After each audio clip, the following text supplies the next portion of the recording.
Hey guys, this is the continuation of our Bible story. Last time we met over the break, which is just one Bible lesson. I was going to do two or three, but I'm like, one's fine. We talked about the the events of Absalom coming against David and all the things that happened where David escaped from the city. David was humble enough to escape from the city, but also he knew he was very distraught, but he's seeing all this happen and he's just saying, let God take care of it. We saw this guy Shimei. Remember, Shimei was throwing rocks at David and cursing him, and David's nephew Abishai wanted to kill him. But David said, no, don't kill him, because who knows, maybe this is God, part of God's judgment against me. And if it is, you have no right to kill him. And if it isn't, then God will take care of it and God will defend me. And so today we're going to see, we're going to pick up in 2 Samuel chapter 16, verse 15, and see what had happened. It said, "Meanwhile, Absalom and all the people," in verse 15, "the men of Israel that came to Jerusalem, and Ahithophel was with them." Now remember, Ahithophel was the grandfather of Bathsheba, who was one of David's closest companions, one of the people David relied on the most for advice, because Ahithophel was just an unbelievably wise man. He was right about everything. Whenever he came to strategy, whatever, he was right every time. and he was with Absalom, we think, because he was upset over the whole Bathsheba-Uriah incident. And so it was when Hushai, the Archite, David's friend, came to Absalom, that Hushai said to Absalom, "Long live the king, long live the king." And so remember, Ahithophel was on Absalom's side, but Hushai was on David's side. And David sent this guy Hushai to be back to him and said, "I want you to be a spy and pretend that you are on Absalom's side. I want you to be a spy for me." So Hushai comes back and he says, long live the king Absalom." And Absalom was saying to Hushai, he's basically saying, "Is this your loyalty to your friend? What do you mean, king? Like, why didn't you go with David?" And Hushai said, "No, but whom the Lord and his people and all the men of Israel choose, his I will be, and with him I remain." And so he doesn't oversell it. Hushai doesn't go, "Absalom, I think you're the greatest king," and everything like that. Hushai's very wise here. I've watched some videos on like undercover police officers and stuff like that, and they say you have to actually stay close to close to the truth on everything. Like, you can't be like, make up everything about your personality. They want you to keep the truth on a lot of things. Like, if I was an undercover officer, you guys know that I like baseball, I'd probably be like, I love baseball, and I don't love soccer that much. I'd be like, I don't really like soccer, because those are pieces of information that aren't true. I would probably change my name, but other than that, like, you trying to keep as much information true as possible, because you want it to seem natural and you want it to seem an easy transition. And also, you don't want to oversell it. Here, Hushai is trying to be a spy and doesn't want to oversell it, because Absalom knows Hushai is a very, very good friend of David's, very friendly with him. He knows Ahithophel has good reason to be with him, because Ahithophel's bitter, but Hushai loves David. And all of a sudden, Hushai shows up, and Absalom's like, "Wait a minute, why are you with me? Why are you on my side? You love David. David's one of your best friends. Why would you be on my side?" And Hushai, instead of being like, "No, I hate David," which would not have been believable at all, he said, "I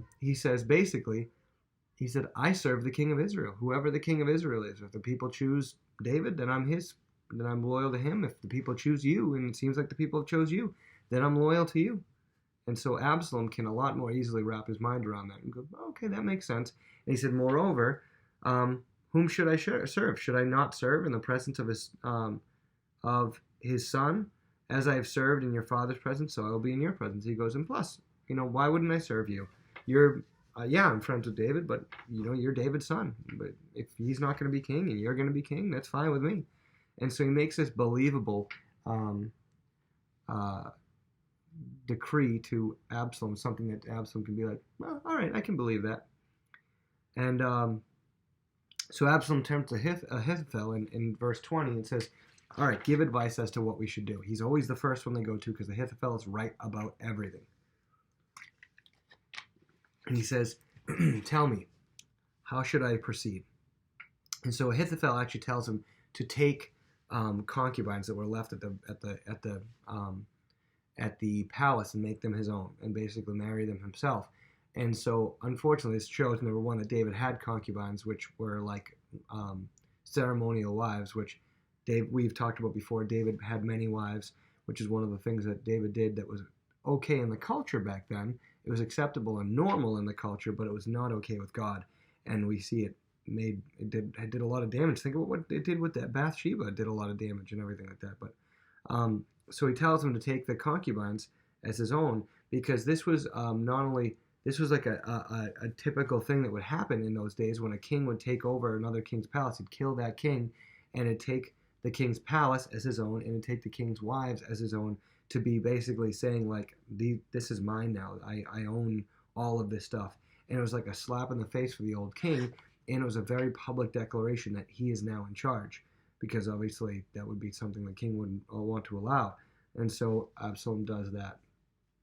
And then next chapter, chapter 17, Ahithophel gives him more advice. In chapter 17, he says, "Now let me choose 12,000 men. I will arise and pursue David tonight. I will come upon him while he is weary and weak, and make him afraid.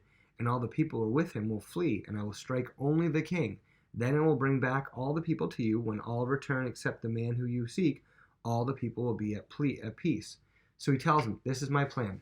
I will go, and you stay here and be safe, and don't risk going out to battle. You stay here. I will go and lead an army of 12,000 men. I'll command them to go, and they'll follow. And we will go quickly and pursue David." We caught David out of, off guard. He's probably weary and weak. I'm sure he didn't have time to get food. You were talking to him, and then you went a little bit into the wilderness, and then declared, you blew the trumpet to declare treason, and then you went right back to the palace, and he had to escape quickly. I'm sure he has no food. He has no water, I'm sure. He's probably weak and weary in the wilderness. He's probably upset and worried, which, again, all of this sound familiar. David doesn't have anything in the wilderness. He's upset. He's been crying and weeping, remember? And he's probably weak. He's probably weary. He probably doesn't know what's going on. Let me go get 12,000 men. I'll go, and we'll kill, and this is important. He goes, "I'll kill only David. We will put to death David, and then all the rest of the people will spare, so we'll seem merciful, and all the people will think that you're merciful, that you're, there was something wrong with your dad. Maybe they'll think that your dad did something wrong, and we'll kill him, put you on the throne, and it will be taken care of, and you'll just stay back here and wait for me to finish, and then you'll be put on the throne." And instead of saying, "Pleased Absalom and the elders of Israel," and Absalom basically said, "All right, yeah, that makes sense. That's good advice." And then, but Absalom said, "Now call Hushai the Archite, and let us hear what he says too." And so he says, "Well, you know what? This is his first act as king. He's trying to figure out this whole king thing. He should have realized that was very good advice, because again, David is very vulnerable right now. He's very emotional. He's not thinking straight. He's crying a lot. He's trying to figure things out. He has no supplies out in the wilderness. He's trying to just scramble to see what's going on." But Absalom says, "You know what? We have Hushai too. Let's see what he says." And so Hushai came to Absalom and said to him in verse 6, and Absalom says, in verse 6, "Ahithophel has told me to do this." He lays out the whole plan. I mean, what do you think? Should we do that? I mean, if not, what do you think we should do? And he gives him advice. So verse 7, Hushai says, "Well, the advice that Ahithophel has given is not good at this time." Remember, David had specifically told Hushai, whatever Ahithophel says for advice, even if it seems like bad advice, just say the opposite. Whatever it is that Ahithophel says, say it's not good. Just confound the advice of Ahithophel, because we're going to assume whatever Ahithophel says is going to be the smartest thing to do, which it is. Remember, David doesn't know what advice Ahithophel is going to give. All he knows is that Ahithophel is probably going to give correct advice. So he says, whatever it is, Hushai, disagree. And so Hushai comes up and says, that might be a good idea for another time, but what Ahithophel says, that's not good at this time. I got some more advice. He goes, because, you know your father and his men. They're like mighty men. They are enraged in their minds, like a bear robbed of her cubs in the field. And your father's a man of war and will not camp with people. And so he brings up David's reputation to Absalom. And he is a man of war. He's the greatest general that Israel has ever seen and become a king. He's the greatest warrior Israel ever seen. He started from a young kid slaying Goliath, and was like, for most people that would be the biggest peak of their careers. But David starts with slaying Goliath as just a little kid, and he goes on from there to have all these great victories, and just victory after victory after victory. He's just an unbelievably strong warrior. And so he says, your dad's reputation. He's like, I bet right now he's like a mother bear when you take her cubs, just enraged, doing anything. He's just looking for a fight, bloodthirsty fight. and he gets a little bit of Absalom's fear up, like, oh man, yeah, you're probably right. He is a pretty crazy warrior. He goes, surely by now he's hidden in some pit or in some other place. And it will be when some are overthrown at the first, whoever hears it will say, there is a slaughter among the people who follow Absalom. He goes, if you go and send people right now, he's hiding right now. He's hiding out in some pit. You won't even be able to find him. And then at the beginning, when people find out that you guys are fighting, and like if some people happen to die on your side, all the people who come to you are gonna say, Absalom, some people died from Absalom's side, and Absalom's side isn't strong, and they seem weak because people are dying. And he tells him, even the person who's valiant, even the brave warrior, when he hears that, is going to be like scared and run away, because you don't want people to run away, do you? And he's appealing to Absalom's pride, because Absalom is a prideful person. All this bitterness has caused a pride to rise up in him, and you could tell he was prideful. Think about it. Remember his hair, his very, very long hair that he would swish around, and his very, very long hair, and it's beautiful, and I love my long locks of hair. And he's just a very vain person. He's very prideful. He loves himself, and so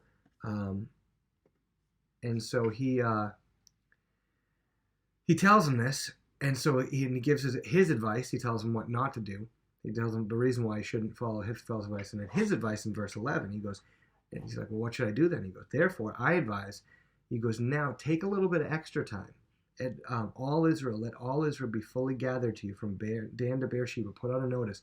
All Israel, come follow me. And like the sand that is by the sea for multitude, he goes, you'll have an army that's not just 12,000 people. You have an army that's hundreds of thousands of people, the greatest army in the nation. And then you go to battle in person, Absalom. You go to battle at the front of the army, just leading that army on your stallion, riding in and everything. And he goes, and then you will come upon him in some place wherever he can be found, and you'll fall on him as the dew falls on the ground, basically like everywhere. You just crash like a huge wave crashing on him. And him and all the men who are with him shall be they wipe out every single one of them. Don't just kill David and leave the rest of the people and be merciful to the rest of the people. You want to kill all of them and wipe out every single man who are with him. Moreover, if he's gone into a city, and all Israel shall bring ropes to that city and pull it into the river. There's not even one small stone remains. If some city is loyal to him, you just knock down the whole city. And so what is he doing? He's appealing to Absalom's pride. And Absalom and all the men of Israel said, oh, the advice of Hushai of the Archite is better than the advice of Ahithophel. He's like, yeah, you know what? This is good advice. Yeah, this is good. I lead them into battle like the strong warrior. And then I kill every single one of them, and I'm in the front of the battle. And then if he's in a city, we just rip the city down from stone to stone. Ahithophel's advice was, be quick, catch him off guard, kill just David, and be merciful to all the other men, and they'll follow you. They'll accept because David's not around anymore.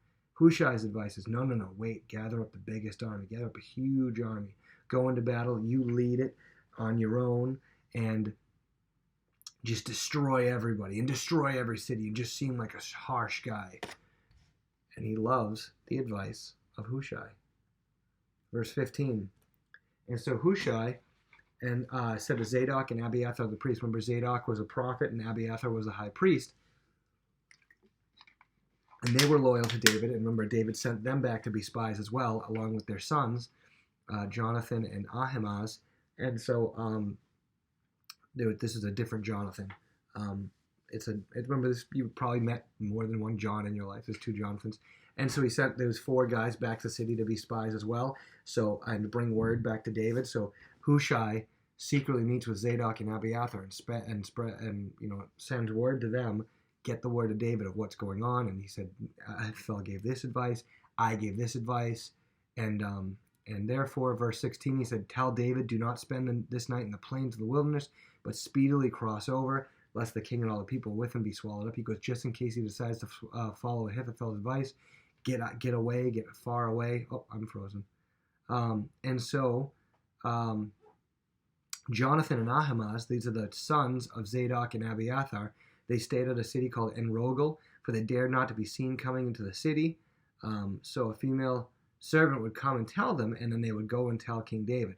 So they're in this, like, this is all this spy and espionage business that's going on, and they're trying to find, and they're like hiding out and going from place to place and trying to get word to David. But nevertheless, verse 18, a lad saw them, a boy saw what they were doing, happened to see them. They weren't as good as spies as they'd hoped, and told Absalom. So now Absalom finds out that Jonathan and Ahimaaz are trying to get word to David, and both of those guys went quickly and came to a man's house in Bahurim, who had a well in his court. So they come to this guy's house and they hide out in a guy's house in Bahurim.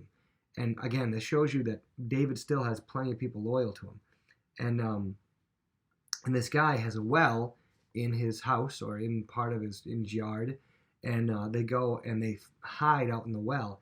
And a woman at the house took and spread a covering over the well's mouth, like maybe like a cloth or a blanket, and spread ground grain on top of it, and the thing was not known. So she goes and puts a blanket or some sort of, maybe a piece of wood or something covering the well, and puts ground grain over it, so it looks like it's just dirt on the ground, and nobody had any clue that there was actually a well there. So they go and they hide out at this house, and you can picture if this was a movie, it'd be like, dun dun dun dun, the music building up, and the guys are at the door, knocking on the door, knock, knock, knock, knock, knock, and they're quickly going down to the well. They throw a covering over it, put some ground grain, and I'm sure if this was a movie, you'd have a scene of them walking around and maybe stepping on the covering of the well, going, oh, I thought there were guys here, but okay. And so they ask her, where are these two guys? And she said, well, they've gone over the water brook. They've gone over the other side of the river. And they searched the house. They couldn't find them, and they returned to Jerusalem. So it's probably a very tense time. And so they come out of that well and went and ran and told King David and told him, arise and cross over the water quickly, for thus has Ahithophel advised against him. So David goes and he leaves and crosses over the Jordan, and he hides out there. And just in case they do take the advice of Ahithophel, but Absalom likes Hushai's advice better. Now Ahithophel was a very wise man, remember, and when he heard in verse 23, saw that his advice was not followed, he saddled a donkey and arose and went to his home and to his city. And he put his household in order, and it said he hanged himself and died. Because the reason why he did this was he knew that his advice was not followed, and that Hushai's advice was followed. And so in his head, he knew it, being a very wise man, that it's gonna be lost. He said, Absalom, this is the way that Absalom wins. He's going to take Hushai's advice, and he's going to lose. So he knows that he's guilty of treason. He could probably be put to death for treason. He said, why am I even going to wait to see what happens? I already know what's going to happen. And he goes and puts himself to death instead of waiting for David to win and be put to death later. So he's wise enough to know the end result of this. And Absalom made Amasa captain of the army instead of Joab. Amasa was one of Absalom's cousins, another one of Absalom's cousins. I would think about Joab and Abishai were Absalom's cousins, but they were on David's side. This is a different cousin of Absalom who's going to be on his side, and he takes the head of the army job instead of Joab. And so Israel and Absalom encamped in the land of Gilead, and there are some people, and the last three verses just basically talk about some people coming and bringing food and supplies to David. So people are still loyal to David, and we're seeing basically what happens is that David is the more time that goes by, the more time David has to gather things up and gather up supplies and everything like that. And so Ahithophel's advice was good advice. David was caught off guard. David wasn't, ready. He was very, very weary. He was very, very emotional. And so Absalom probably would have won if he had taken Ahithophel's advice. But he waits and he's filled with pride, and he likes the sound of Hushai's advice that he's this great and mighty man and everything, and it ends up being his downfall. So that's the end of chapter 17. We're gonna pick up with the actual battle next time. See you guys later.